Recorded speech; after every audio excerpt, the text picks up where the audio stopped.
The first telescope was invented roughly during the beginning of 17th century. To be precise, it was invented in 1608.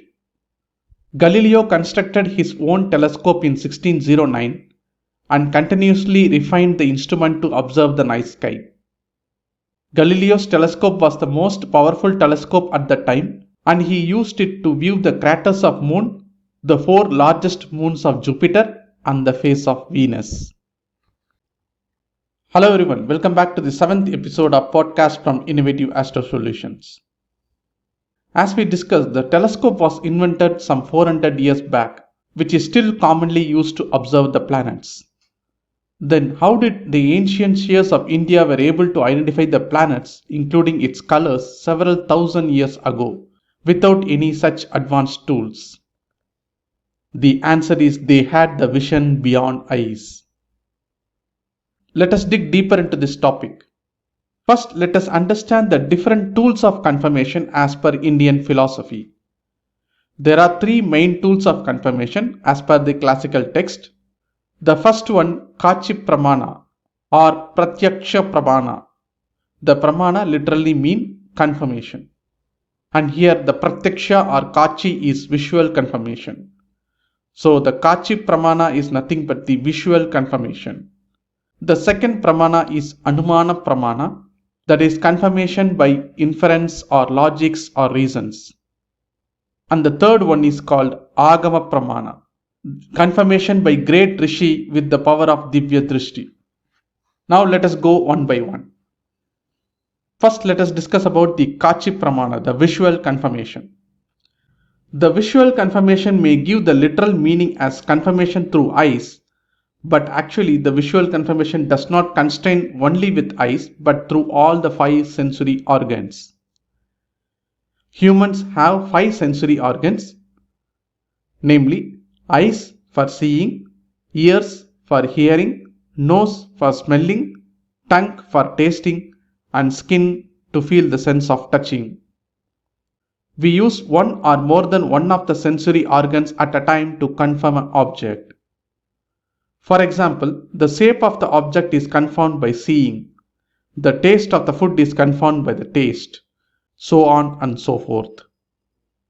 If I ask you to confirm an object, you may see the object and confirm in no time, but internally, lot of things happen before this confirmation.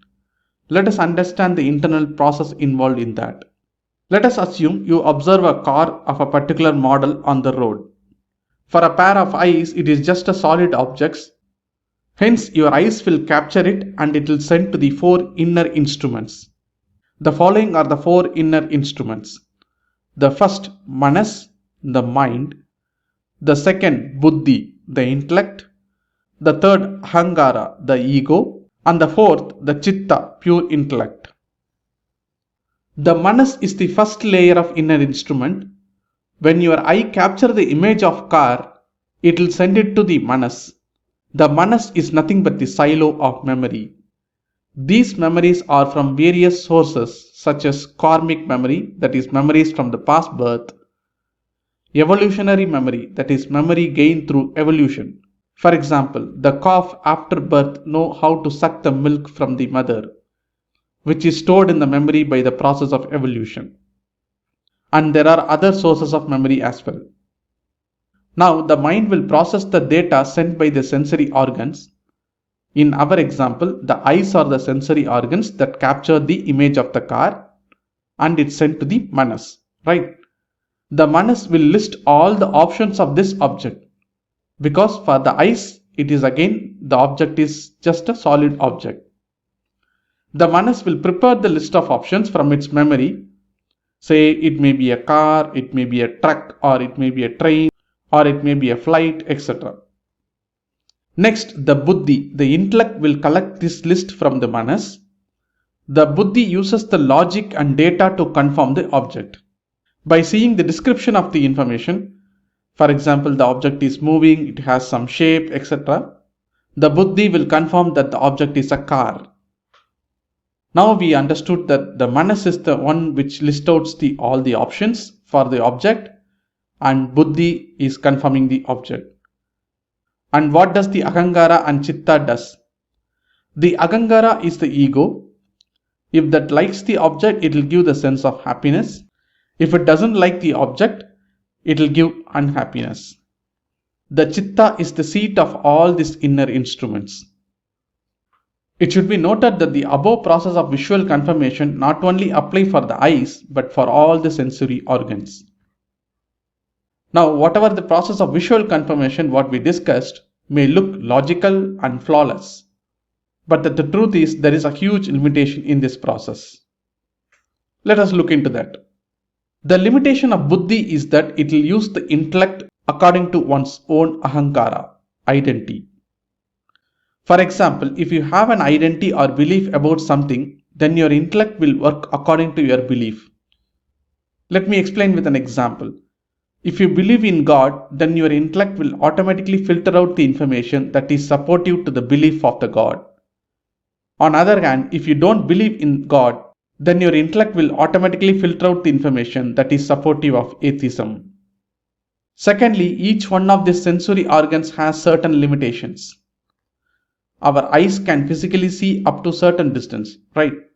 By sitting at your home, you cannot physically see what is happening at the road. Of course, there are technology like CCTV camera which is available today to see that, but strictly speaking, with your physical eyes, you cannot see what is happening at the road by sitting at the home. Isn't it? Similarly, your ears can hear the sound with certain frequency. Beyond that, you cannot hear anything. Hence, our ancient seers mentioned that the visual confirmation is not the best tool of confirmation. Next, we will see the second pramana, which is called Anumana Pramana, the confirmation by logics. There are certain things that we can confirm through logic. For example, if you see lightning, then you can confirm that you will hear thunder in few seconds. Because logically, we have seen that every time when we see a lightning, it is usually followed by a thunder. Isn't it? Similarly, if you see a smoke, then by logic you can confirm that there was a fire. This type of logical conclusion will work most of the time, but still it also has some flaws and it will not give correct results all the time. Hence, this source of confirmation is also not the best tool of confirmation. Before going to the third type of pramana, we must understand who is the true seeker. The 5 sensory organs and the 4 internal instruments what we discussed so far are just instruments. Then who is the real seeker of the information from the outside world? The answer is Atman or soul. The Atman observes the external world using these sensory organs and instruments. Let me explain with an example. Let us say you observe the night sky with a telescope. Now, what is observing the stars and planets? Your eyes or the telescope? The telescope is the instrument through which your eyes observe, right? Similarly, our 5 sensory organs and 4 internal instruments are the means to experience the world by Atman. The Atman or soul is stuck within the boundary of Sthula or our physical body. Until the soul has this limited boundary, it has limitation to see the external world. But what if the seeker is able to see without these instruments? For that, we need to understand the process of meditation. The practice of meditation is part of our ancient culture. The chakras are the various focal points used in the variety of ancient meditation practices. Within Kundalini Yoga, the technique of breath, exercises, visualizations, mudras, bandhas, kriyas and mantras are focused on manipulating the flow of subtle energy through chakras. There are 7 chakra locations in the body, of which the Vishuddha chakra, otherwise called as throat chakra, is the seat of astral body. When a person who understands the process of meditation, when do the meditation in the Vishuddha chakra, it can widen the vyabhak of the soul beyond the physical body towards the entire universe.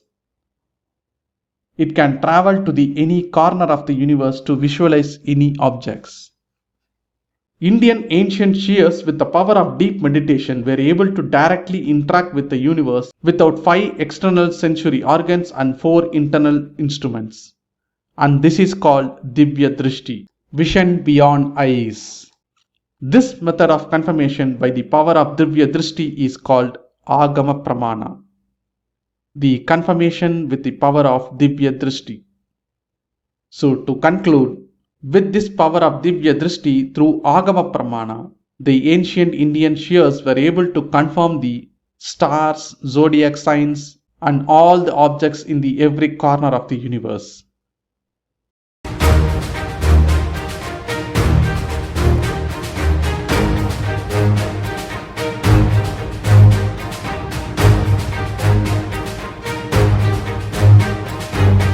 Hi Muthu, this is Raja.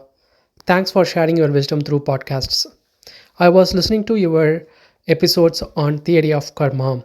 Specifically, in one of the episodes, you mentioned that both karma and free will coexist. On listening to that, a question popped my mind. I hope you can help clarify. Astrology helps us to see our past karma from the birth chart, but can we use the free will to change or transform that past karma? Let's say a person is going through a suffering and he comes to you with his horoscope. By looking at his natal chart, you find that he has some bad karma. That's why he is going through the suffering. Then what would you tell him? This is all happening because of your bad karma, and you have to go through this suffering. Or would you say him a list of actions to do so that he can change his bad karma into a good one, so that he can reduce his suffering and change his life? Thanks in advance. Thank you, Raja, for asking this question. Let me start with a story. One day, in a dark night, an old lady was searching for something under a street light. She was searching so hard with loud murmuring. A boy passing over there noticed it and asked the old lady for what she was searching so hard. She said she lost her key. Now the boy also started searching for the key. A middle-aged man noticed this and he inquired the old lady and boy for what they are searching for. When he came to know about the lost key, he also started searching there to help the old lady. After some 15 minutes, the middle-aged man got frustrated. He asked the lady, "Are you sure you lost the key here?" The lady replied, "No, I lost the key there." And she showed a place that is 50 meters away from this place. The man shouted with anger, "Why the hell you are searching the key here then?" The old lady replied, "The street lights are here and I should search where the light is." And this is called streetlight effect. This story may look funny, but it is nicely correlating with the horoscope and theory of karma. The horoscope will only indicate the consequence of your past karma, but not the karma itself. As discussed in one of the episodes, the karma is complex. It has three divisions: Sanchita karma, which is the total accumulated karma, and the second one is Prarabdha karma, which is a finite portion of karma that we taken in this birth, and the third one is Agami. How much percentage is our current Prarabdha karma? Is it 10% of total Sanchita karma or 50% of total Sanchita karma? We don't know the answer for this. Only finite portion of suffering or rejoice we go through in this birth. And this is what indicated in the horoscope. With this finite portion in our hand, we cannot understand the big picture of karmic chain. In our story, just because our street light is there, the lady cannot find the lost key there. Similarly, just because the horoscope is showing the consequence of karma, we cannot understand the big picture of karma from our horoscope. So ideally, our focus shouldn't be on understanding our past karma, for which we don't have control. And our focus should be on the future action, for which at least we have some amount of control. Now I will move to the second part of your question, that is, how can one accumulate good karma and how one can escape free of suffering. How one can accumulate good karma. Performing good action with good intention is the way to create good karma. But how one can think of doing good when they are already suffering from a problem? Because usually our mind is fully occupied by our troubles, we don't have time to think to do good to others, isn't it? So the solution is not to forget the suffering and do good to others, which is not possible at all. The key is to acknowledge the suffering and make a pledge to remove the suffering of others. If you are encountering a particular suffering in your life, then you should focus on how to prevent others from the same suffering. If you do that, you are automatically accumulating the good karma. Sri Krishna emphasized this in many places in Mahabharata. Let me highlight one such place. When Krishna asked Karna, "Why did you stand the side of Duryodhana, the side of Adharma?" The Karna replies, "Duryodhana is the one who gave me recognition when the whole world blamed for my birth in low caste. And hence I always on his side." Sri Krishna asked Karna, "Giving recognition to you is a good gesture of Duryodhana. But did he show the same gesture to all people born on the low caste? If Duryodhana would have done that, then he would have been in the path of Dharma. But he gave recognition to only you because to make use of your potential to oppose Arjuna." The key message here is when we do our actions to remove suffering of the world, then we automatically accumulate good karma. Now to the last portion of your question, how do we free from suffering? Until we have names and forms and the Atman is bound within the body, we will have suffering. The only way to free from suffering is to break free the karmic chain. The first step to break free the karma chain is to develop consciousness. There are several ways to develop consciousness. Even chanting mantra, doing remedies, all are focused on developing consciousness. When we chant a mantra, obviously we cannot do it without consciousness, isn't it? Hence, the developing the consciousness is the first step towards the breaking the chain of karma. We should continue to ask, who am I? Finding the answer to this question is not very easy. It may take several births to even ask this question to ourselves. And finding answer may take even several more births. Once we find the answer, and by high spiritual sadhana, one can break free the chain of karma. From then, there is no birth and death, and also there is no suffering. To conclude, to accumulate good karma, we should start doing good actions with good intentions. To break free suffering, we must break free the karmic chain. I always try to convey these points to my clients during my consultations. I hope this helps. Thank you again for asking this beautiful question. Thank you, listeners. We have come to the end of this episode. If you have any questions in this episode or any of the previous episodes, please feel free to record your questions in a voice message and send to my WhatsApp number. Please make a note of my WhatsApp number. It is 90084772228. Let me repeat, 90084772228. Thank you again to all the listeners. Meet you again in another episode.